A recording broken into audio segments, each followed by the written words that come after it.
Y hablábamos de Francisco Sánchez, la figura del secretario de culto, que había generado mucho revuelo cuando Milei lo nombra, ¿no? Porque en ese momento se sacan a relucir algunas de sus opiniones. Fue diputado 4 años, sí, ¿no? Un hombre ultramontano, con ideas súper recontra reaccionarias, más que conservadoras, y con además expresiones antisemitas que había tenido también, pero pidió disculpas, no dijo más nada, hasta que reapareció en España, en la convención de Vox, la ultraderecha española, planteando que es necesaria una reacción conservadora, incluso contra la ley del divorcio vincular, una ley de la época de Alfonsín, del año 86. Pablo Abeluto fue ministro de Cultura de Mauricio Macri y, bueno, reaccionó ante esto también en sus redes sociales el fin de semana. ¿Cómo andás, Pablo? Buen día. Hola, María, ¿cómo estás? Bien.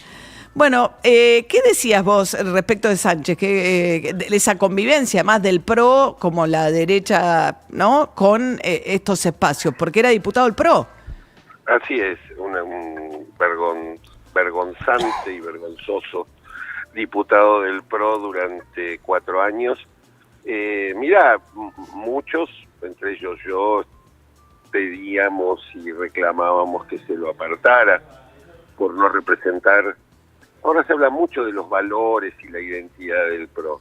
Bueno, hay que leerlos. Esos valores tienen que ver con la democracia, con el pluralismo, con cosas que evidentemente Sánchez no compartía. Sin embargo, en aquel momento recuerdo haber escrito una carta a Patricia Bullrich, la presidenta entonces del partido, que muchos me decían, tenés toda la razón, pero no, viste que en Neuquén, viste que la política, quizás más adelante, bueno, ahí está. Porque es neuquino. Ahora, porque él era un diputado por la provincia de Neuquén, electo de la provincia de Neuquén. ¿Y a qué habías reaccionado en ese momento, Pablo? Ya ni me acuerdo, eran todo el tiempo había tweets y expresiones del diputado Sánchez que eran realmente vergonzantes, de un nivel de autoritarismo y de un nivel de un hombre muy reaccionario, mucho más que conservador, porque digo, aquí no se trata de discutir si es conservador o no, sino se trata de alguien que plantea prácticamente una crítica a toda la modernidad. De hecho, ayer lo que decía era que había que volver a los valores de 1492. Esos valores tienen 2 palabras, la cruz y la espada, y no tienen nada que ver con el liberalismo, ni con la democracia burguesa, ni con el orden constitucional que los argentinos tenemos.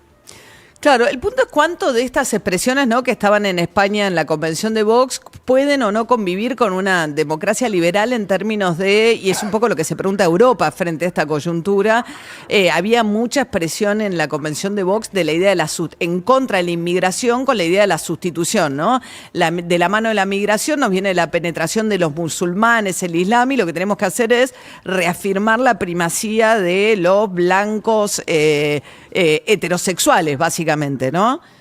Sí, yo creo que una de las primeras cosas que nos enseña todo esto es que este es un fenómeno global, claro, que tiene por supuesto matices en cada país, pero claramente hay un sistema de alianzas y un emparentamiento entre distintas expresiones, como lo vimos este fin de semana entre Vox y el presidente Milei, y Giorgia Meloni, Víctor Orbán y Bolsonaro cuando estuvo aquí en la asunción del presidente, y Donald Trump.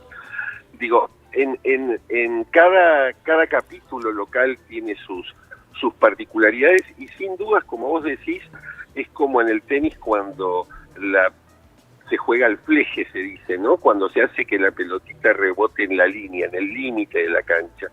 Yo creo que todas estas formaciones políticas tan hermanadas entre sí juegan al fleje, intentan, por momentos hay que leer varias veces y ver la repetición para ver si la pelotita entró en el campo de la democracia o se coloca afuera. Claramente no hay una valoración de la democracia pluralista tal como nos conocimos y la defendemos. Eso está muy claro, y eso se expresa en Europa en el tema de la inmigración.